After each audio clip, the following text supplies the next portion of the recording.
All right, so this is a video going over the review number 2 from our AP Stats review packet. So this is going to be talking about analyzing 2 variable data, scatter plots and linear regression.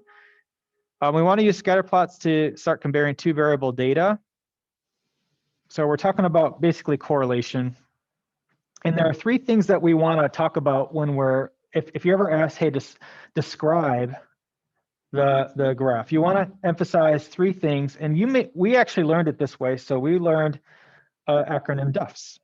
I don't know if you remember that, but I'll write this down here so you can write this down too. So the DUF means the direction.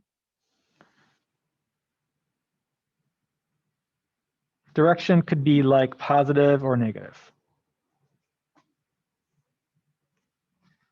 That's fairly easy to tell. You know, if it's going up as it goes to the right, it's going to be positive, and if it's going down as it goes to the right, it's negative. Or if you have the output of all the numbers, the slope positive is a positive, and the negative slope is negative. So you always want to comment on that. The U stands for unusual points, like outliers and things like that. So unusual points. I'm going to just say this out here. If you don't know if it's an outlier or what, just comment on where it is. You know, like it says, well, I noticed this point seems to be well below the, you know, if you have a graph here, I'll give you an example of an outlier. Yeah, you could say potential outlier, that's fine.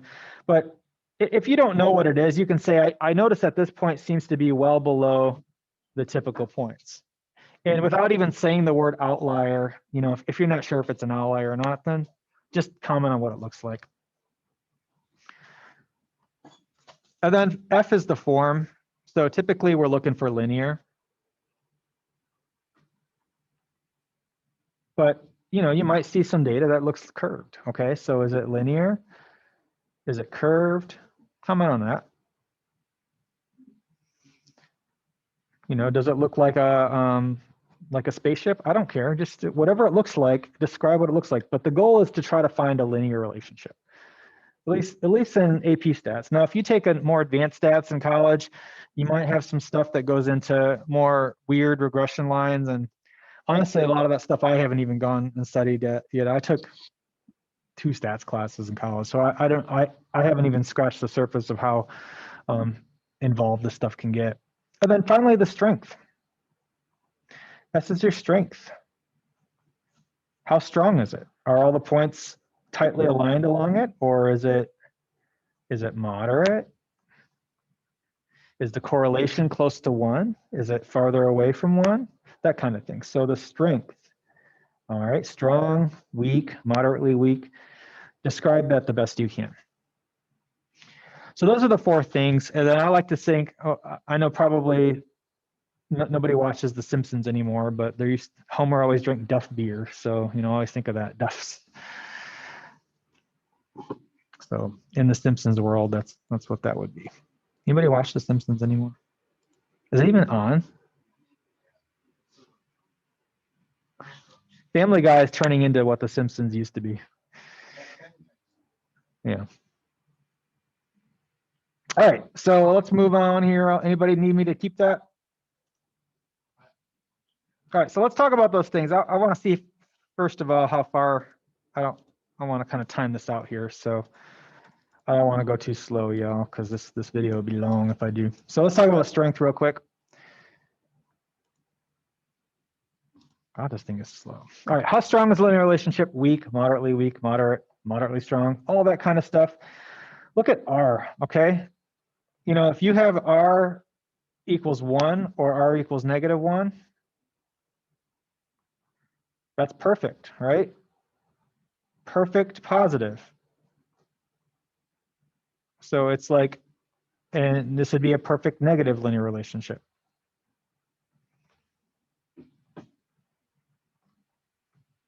And then anything closer to 0 would be super weak. Like if you have a 0 correlation, there is absolutely no linear relationship, okay?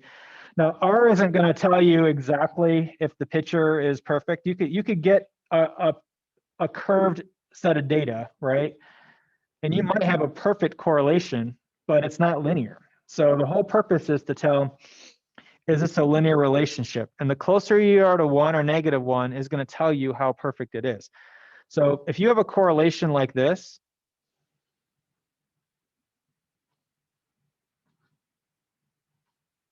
I would say there is a positive relationship there, but it's not going to be 1. It might be like maybe 0.7 or 0.6 or something like that. So it might be moderately strong, okay? So moderately strong. And this would be a positive.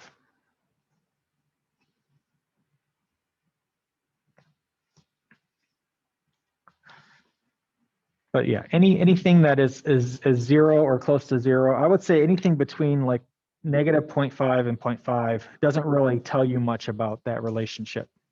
All right, it's going to be pretty weak, especially if it's closer to 0. You know, there are calculations for correlation. I want you to know you'll never have to use the formula for correlation, but there is one on your formula sheet if for some reason you're interested in looking that up and trying to figure out how to do one by hand. I think I can tell you on one hand how many times I've actually had to calculate by hand correlation. And it probably wasn't more than 5 or 6 points I had to use. So your calculator will do the work. When you use the TI-84 calculator, if you were asked to come up with correlation, you are going to get a TI-84 calculator. If you're using the one on your Chromebook, if you have like an older one or a TI-83 or whatever, you're going to get one from the school that I'm going to bring down into the testing rooms. So to make sure that your correlations are, you get them, you're gonna click on your mode, and you're gonna want to make sure your stat diagnostics are on. And that'll tell you your R and your R squared and everything that goes along with that, okay?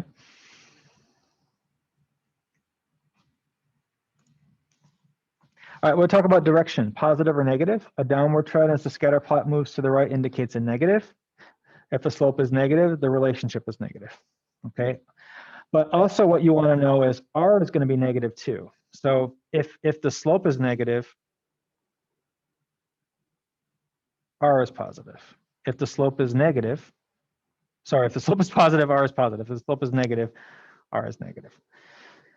A lot of times you're given R squared. So if you're given R squared, you know when you take the square root of any number, it's going to be positive. Well, if it happens to be a negative relationship, then the correlation would be the square root of it, but you have to throw a negative on there. So keep that in mind. In computer outputs, you are given the value of R squared. It's not the correlation. So you're going to take the square root of it and throw a negative on there if you don't have it. But it must match the sign of the slope.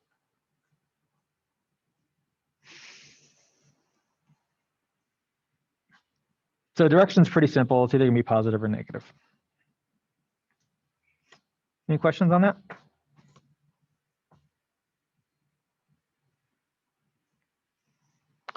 All right. The form, we were trying to find a linear pattern. There are some nonlinear patterns that the textbook briefly gets into in chapter 3. And I did it very briefly, so you might not remember too much about it. And you're not likely to see nonlinear data on, unless maybe they throw it on the investigative task and try to have you figure it out. But I wouldn't get worked up over it. We're looking for a linear pattern.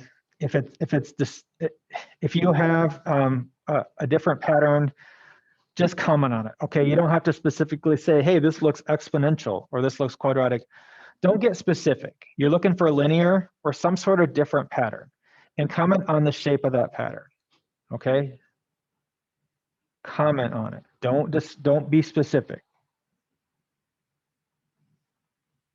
This is not calculus.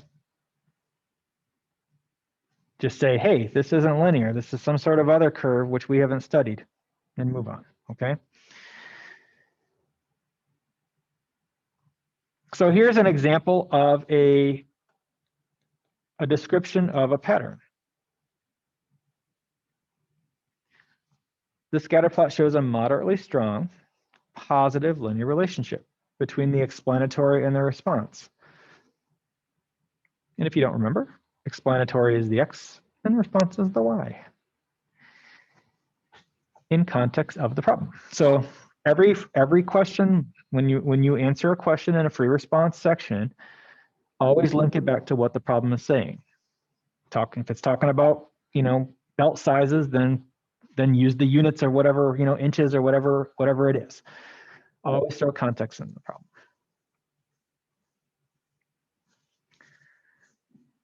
Any questions on form? Okay. Here's where we're getting into formulas. And I don't list all the formulas that are on your formula sheet because we don't need them all. But this is obviously the most important formula that you'll ever use in this field, which is your formula for linear equation. Remember that when we studied Math 1, you probably used to it seeing, mx plus b, and obviously we use a plus bx. But what's important is the number in front of the x is your slope. Okay. And that's what we usually call b, and the a is going to be your intercept.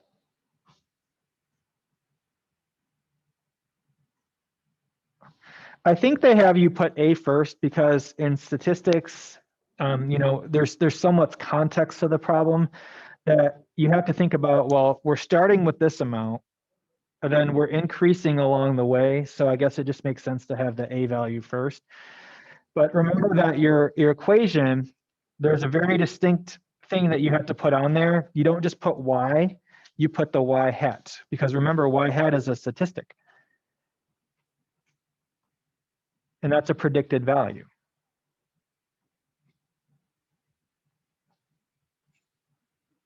So we're not just going to put y equals a plus bx. We're going to be given the x value. That's you always have those values to plug into the formula, but you can predict a y value based off of your equation that you calculate. Always do it in context. We can abbreviate least squares regression line. You probably remember LSRL.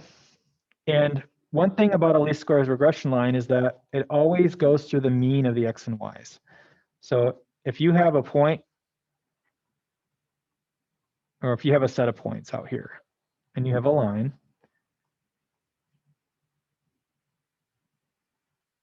let me draw that a little bit better, guys. The average of those x values and the y values will get hit by that line. That not necessarily means that that point is going to be one of the points provided to you, but that line will always go through the average of those points. So we can modify the equation a little bit. Instead of saying y hat equals a plus bx, you can say this. So let's say you knew the average of the x values and maybe the y-intercept, but not the slope, or vice versa. You could calculate one or the other using that equation. The point of a least squares regression line is to minimize the sum of the squared residuals. So when you think about like a point on here, a residual, which we'll get into more in the next slide, is how far above or below the line. So how far like away the actual value is from the predicted value. But the squared residuals are just basically, if you were to draw a square around these, the purpose of the line is to make sure that the sum of these areas is as small as possible. All right, so the squared residuals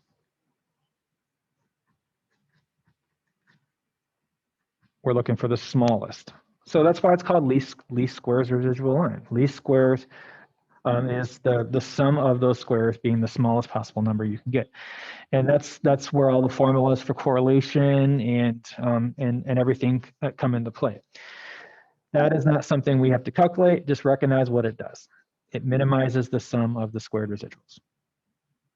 And by the way, not the actual residuals, the squared residuals, because the sum of the residuals is 0. So that doesn't really tell us anything, all right? If you average the residuals out, you're going to get nothing.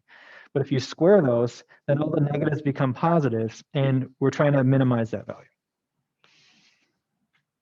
Any questions on that?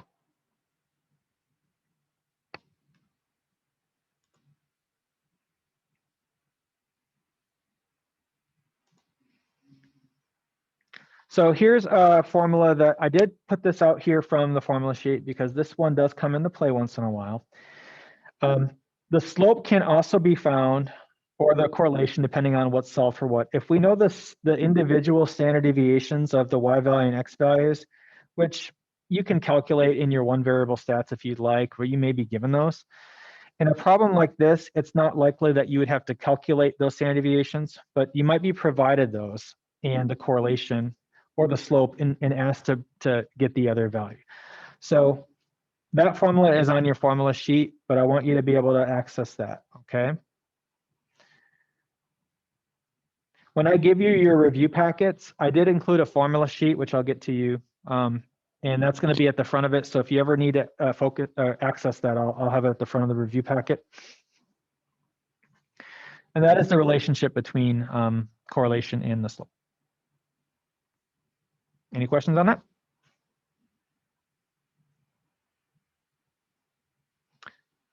All right, moving on. Let's talk about residuals.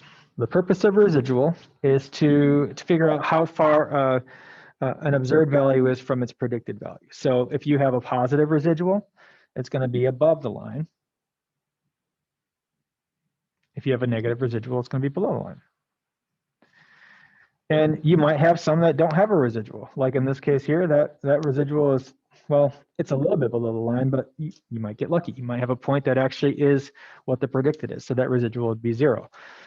But here's the formula for it. It's the actual value that you get of the data minus the predicted value.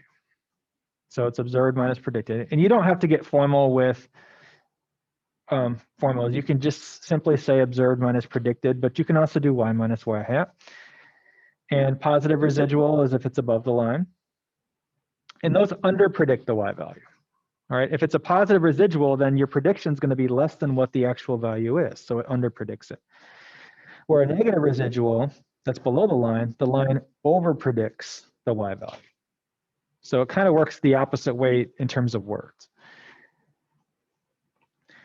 Now I wanted to talk about outliers and influential points. Okay, so in the event that you're asked to distinguish between the two, an outlier in this case, if I have a point down here, since that's within the realm of the data, that would be considered an outlier because it's like way below the line. But you might have a point way up here. Let's see.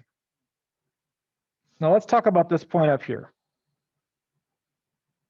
If you were to consider extending that line, that'd be pretty close to the line, right? It's outside of the data, but it's the predicted line would give you a rough give you a number close to what that is. This would be more like an influential point. Because what it does is it draws the line toward it, okay? Right, if I have a point way up here, that line is going to get drawn toward it. But if you have something way down above or below the data that's already there, that's simply just going to be an outlier. So I just want you to know the difference between those two. And you don't have to get specific. What kind of influential point is it? It's just simply kind of outside the main scope of data. Was that you that left and then came back on? Yeah. Okay, that's fine. I mean, you can watch right up here too if you'd rather, but.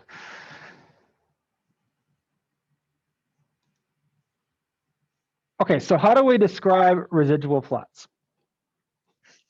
You're going to most likely see a diagram that looks like this. All right, you're going to have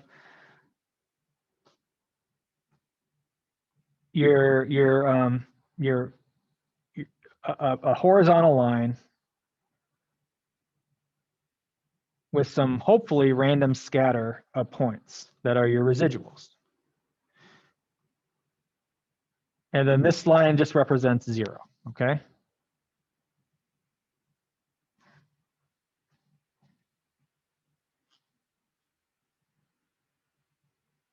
Sorry, my pen is acting up.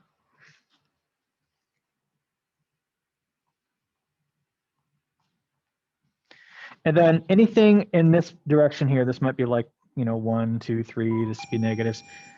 These are your positive residuals, negative residuals. Ideally, in a least squares regression line is to kind of balance out the residuals. You should have a similar amount on top of 0 as you would on the negatives.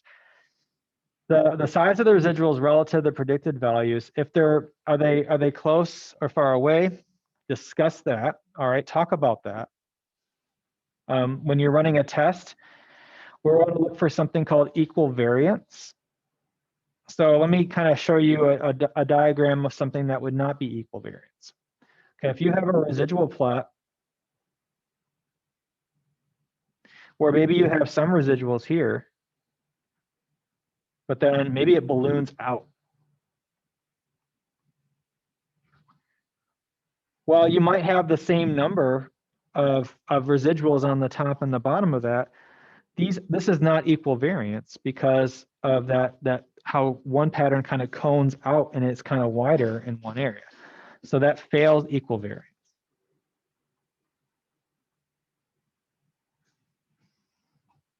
So we really want to see, are those residuals randomly scattered evenly throughout the residual plot? That's a good indication that your linear model is strong and that you'll have some sort of better estimate of what the slope is when you do that.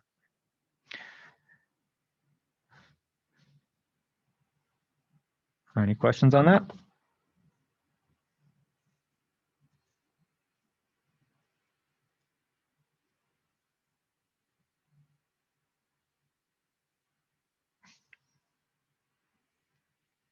All right, I'm gonna go over to the next one here. So here's an example of a residual plot that I looked up. That's a good model. Okay, we're looking for a random scatter of residuals. The context here is not important, but we want to see a random scatter. If you have a curve pattern, so you might have some patterns that have a legit curve to them, then that's an indication of a nonlinear pattern. So if you see a curve pattern, then there could be a relationship in there. We just don't have the tools to calculate that relationship, okay? So we're not going to get into what specific one is there, but it would be nonlinear. So an example of a curved residual plot might be something like this. You might have it look like that. And that might indicate, oh, maybe it's going to be quadratic or something, So you don't have to, again, comment on the specific type of curve, but you can just say, hey, that's curved, nonlinear. Any questions on that? Okay.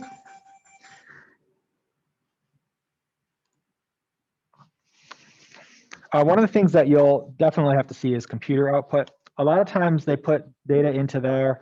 I wish we actually had the software so we could actually see what this looks like on a computer, but I do want you to be able to read through these. So this is the most common stuff on here. Most of the time when you see these computer output, you're going to see the word constant. Okay, and that's going to represent your y-intercept. So that would be like your a value there. Whatever the description of the context is, that's that number here for that coefficient is going to be your slope. So that's going to be your b. So those two things, I've rarely ever seen it flip. So the top one's usually going to be the y-intercept. The bottom one's going to be the slope. I've never had to use this, that, or that, but I have had to use the R-squared adjusted actually. So you can kind of, if you see those on there, just kind of avoid those. Really what we're going to be looking for is what's the S, the R-squared, what are the A and B, and we might have to use the standard error and the T, which we'll get more into when we do our hypothesis testing. So let me get a little bit onto that because we just finished this unit up. If they run a hypothesis test for a slope, then the p-value is going to be for a two-sided test. So if it's a one-sided, then you want to divide by 2 if it's one-sided.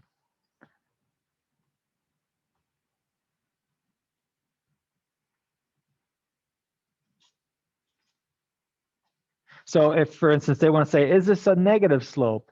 And they give you this computer output, then you have to divide that p-value by 2. Obviously, 0 divided by 2 is 0, so that's not going to change anything here. This is your t-test statistic. So it's not the critical value t. We'll get into that more when we do confidence intervals. But if you're asked for the test statistic, that's going to be right under here for the slope. And remember this capital B, this beta, that's the true slope. So this beta is the true slope. When you're given a set of data in a sample, and you get a y-intercept and slope, those are just statistics. Those are estimates. Those aren't necessarily the true y-intercept and true slope. Those are just estimates. So that capital B, Greek beta, is just the true slope.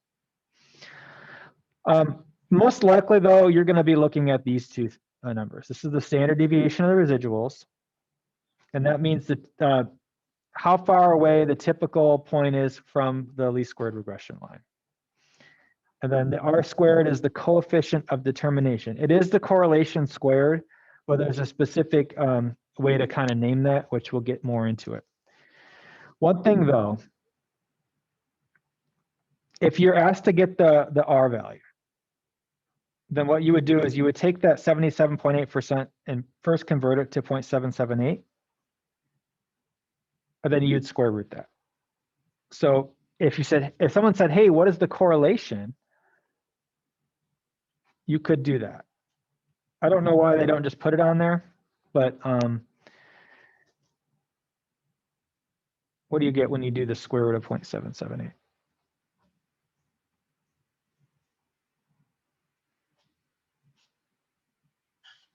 So that correlation is about 0.88. And we know it's positive because our slope is positive.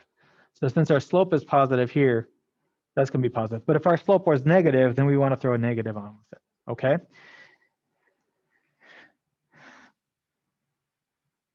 So I won't add any more to this screen. If you want to write any of that down or take a picture of it, you can.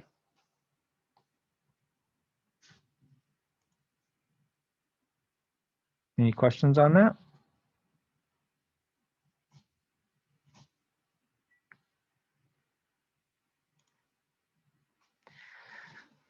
The main interpretations for least squares regression line, you'll have to interpret the y-intercept sometimes, the slope most definitely, but definitely the standard deviation and the R squared have to be interpreted. So typically with the S, standard deviation of residuals, we say the typical error when using the line of the y variable in context is the standard deviation of the residual, or how far on average the typical point is from the line.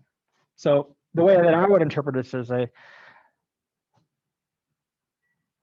how far on average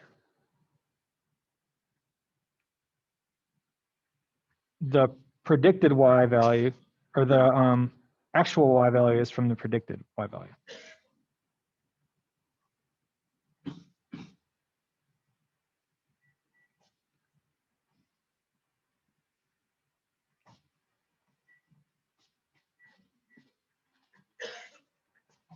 A what? What kind of charger does it take? And then the R squared, we would say it's called the coefficient of determination, and that basically is the percent of the variation in the y values that's explained by the linear model. So coefficient of determination is the percent of the variation in y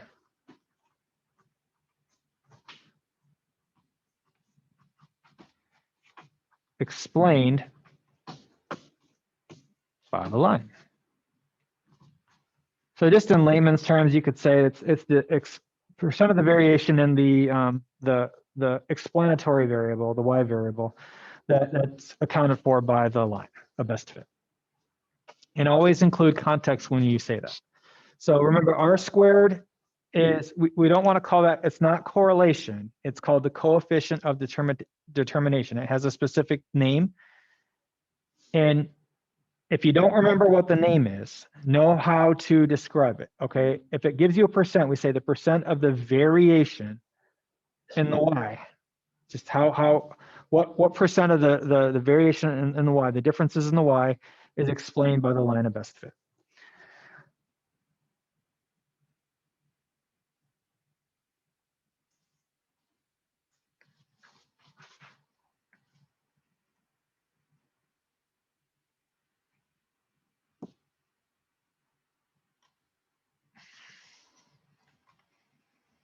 All right, folks, we'll go on here. We'll have to interpret slope sometimes, and once in a while we interpret the y-intercept in the standard error, but not usually.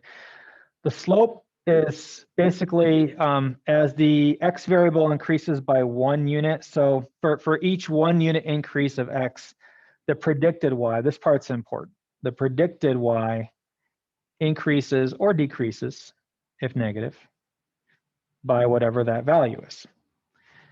So if the slope is -4, then we say for each increase in x, the predicted y value goes down by 4 units. If the slope is +12, for each increase in x of 1 unit of x, the predicted y value will go up 12 units. So it's basically, in context of the problem, you can talk about the increase or decrease in the y value. The y-intercept, that's the starting value, right? But sometimes that doesn't have any meaning, right? You might have a y-intercept that has nothing to do with the data, because let's say you have a bunch of data over here, and you draw a line of best fit, that y-intercept is nowhere close to that data. So it doesn't a lot of times have practical application, but it does have a meaning. It's the predicted y value when x is 0.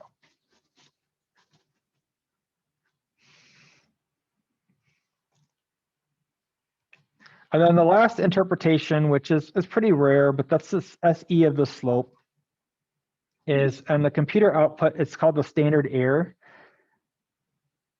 And that helps us get like confidence intervals and run the t-tests and all that stuff like that. But it's if we repeated the experiment many times, the slope of the sample regression line would typically vary about that amount from the slope of the true regression line. So it's just how far off the sample slopes of your sample regression lines vary from the true slope. Typically, that's the standard error. It's not the standard deviation of the residuals, it's different. So I'll write that on here. Standard error of the slope is not equal to S. Those are different numbers. That's the standard deviation of the residuals. The residuals have to do with the y value. Okay, so standard deviation of residuals is different.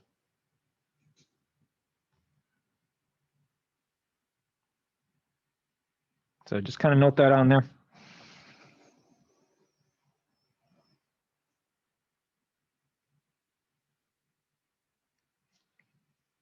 Okay, just let's see how much more we go. I'm going to scroll a little bit further here.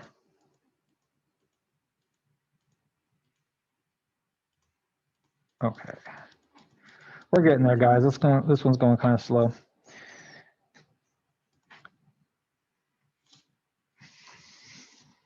When you're running linear regression, which we'll get more into when we do inference, so I'm going to go over this kind of fast. I want you to remember the phrase liner. What do you do in conditions?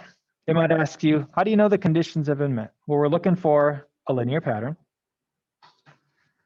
We're looking for the points to not have any sort of connection to each other. So are they independent? One way we can do this is to meet the 10% condition.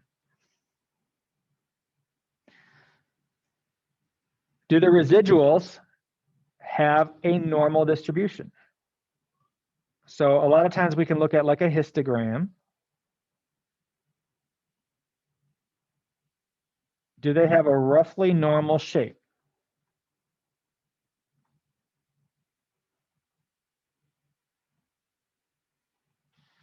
You're not expected to have to draw a histogram of the residuals.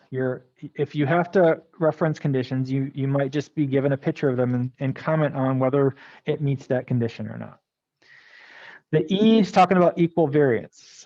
We talked about that earlier, but remember, equal variance is we want to have the same kind of width of those residuals throughout that random scatter on the residual plot. And finally, were the data collected at random. So those are your 5 conditions: linear, independent, normal, equal variance, and random. And to kind of help remember that, we use the phrase linear. So not quite linear, it's linear. If you ever had Miss Liner, you can tell her that this is related to her.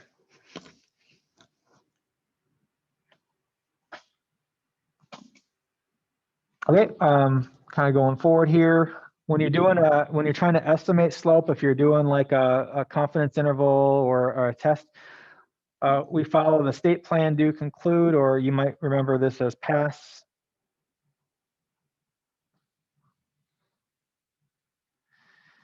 So P is the parameter and the procedure, A is the assumptions and conditions, S is your statistical work, and the last S is your summary. So you refer to that as pass if you remember that. But in the textbook, it'll say, hey, state, what are we going to do? We want to estimate the true slope. So we use a confidence interval. What's the default confidence level? Typically 95%, but it could be anything. Could be 95%, could be any percent. Typically from 90 to 99%. Plan, what do we need to do? We're going to do a T interval.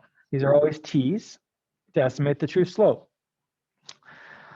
Typically, we have computer outputs to work with. So one of your examples is going to use computer outputs to go through it. We're going to follow that liner plan to do the assumptions. So this would be like your procedures and parameters. Your plan is to what needs to be done. We have to meet the conditions. You want to perform your statistical work. So you might be given your sample slope. We have to calculate our T star, and our standard error is typically going to be given to us.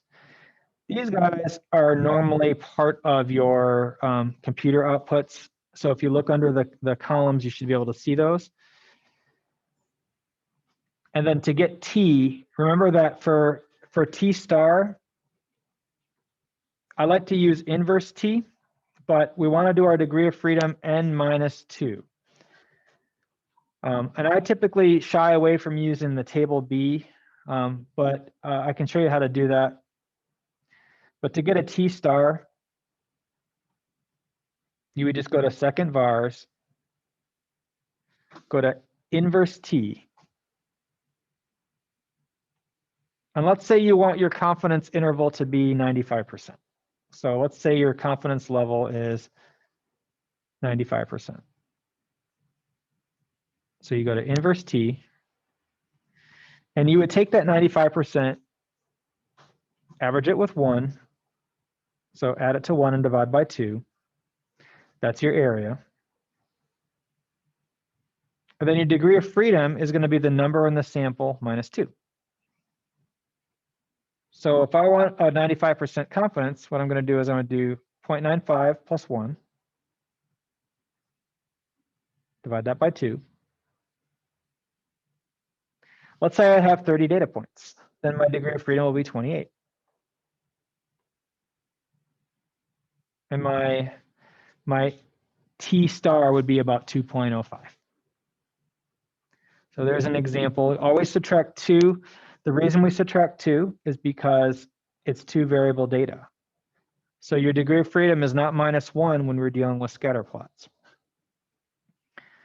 And that represents your critical value.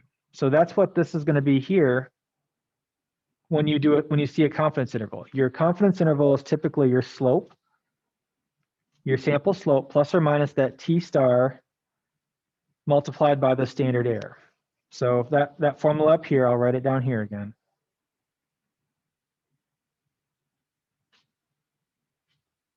That would be the confidence interval for the slope. Now you can write it like this. You could also just get the lower and the higher number and write it as an interval. Any questions on that?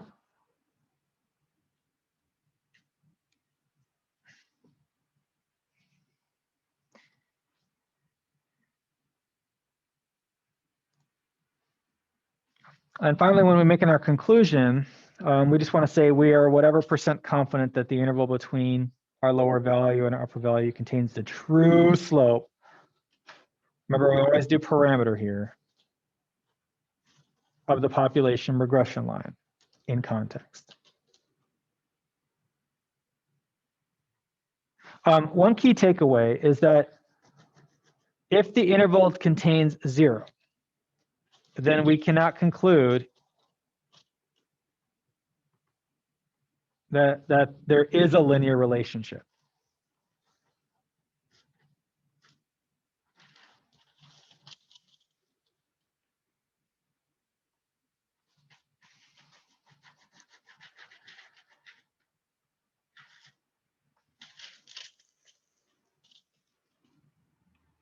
So if if 0 is in the interval, there's no conclusion that there's a linear relationship. Let's say your entire interval is positive.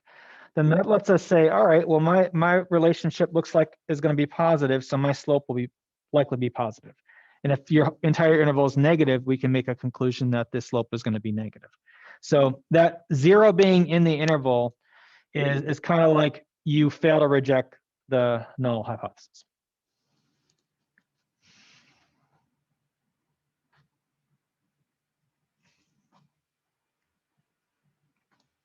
Going on, significance test, I'll do this kind of real quickly. Always going to have the default be 0. So always will be like that. Always equal to 0. The alternative could be not equal, it could be less than or greater than, depending on the circumstance. So if it's talking about, hey, we want to run a test to see if there's a positive linear relationship, then it would be greater than. All right. If we want to test to see if it's negative, we say less than, negative. And if we meet the linear conditions, we check the we can look at the same condition we did for the intervals. We check those to see if we got it right.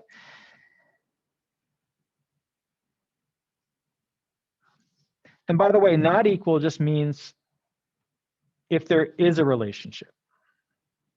Not necessarily positive or negative, just is there a linear relationship?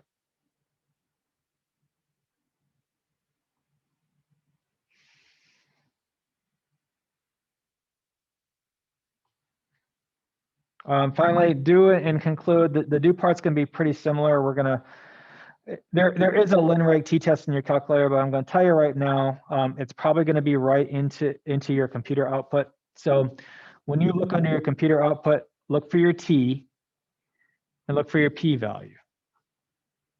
Those will tell you, if you have a p-value of less than 0.05, we reject the null hypothesis. We have sufficient evidence to conclude that true slope is not 0. If the p-value is large, we fail to reject. We do not have sufficient evidence to conclude. In other words, we cannot conclude there is an association between the two variables.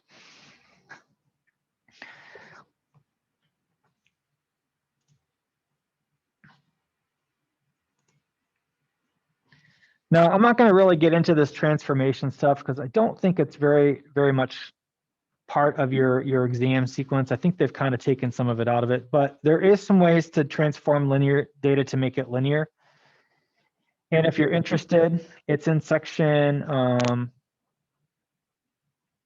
it's in chapter 3. I think it's in section 3.3. Let me double check. I'll let you know later. So it's in chapter 3 right now. It's at the very end of it. You can transform nonlinear data into a linear data by using logarithms. But the key takeaway for like anything is that if you ever hear the phrase, a correlation does not imply causation.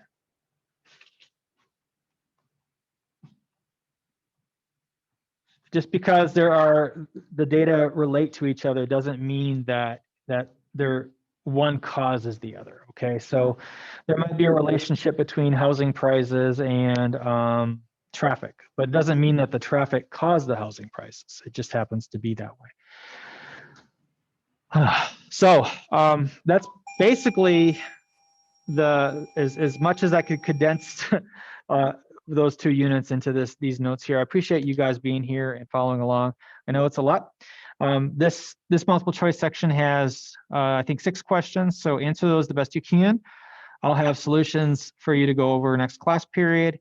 And again, just like the previous one, pick a free response question. See if you can look it up on Google if you want to check your solutions. And I'll spend a little bit of time on Thursday maybe doing a free response practice. I'll pick one question to go over as a free response item, and I will also have a short quiz over these first 2 reviews. So go through your multiple choice questions and make sure you answer those and check them with me next class. And then that quiz will be available as your assignment after class is over on Thursday.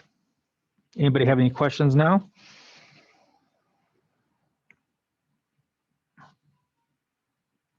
Okay, guys. Well, you have a great rest of your day. And if you need me to get you that packet somehow, message me. We'll figure out a way to get that to you. There are some in the office, and I have some in my possession. So if we can figure out a way for you to get this in your hand, do that now, okay? We'll see you later. Thank you, Mr. Wise. Have a great day. You too.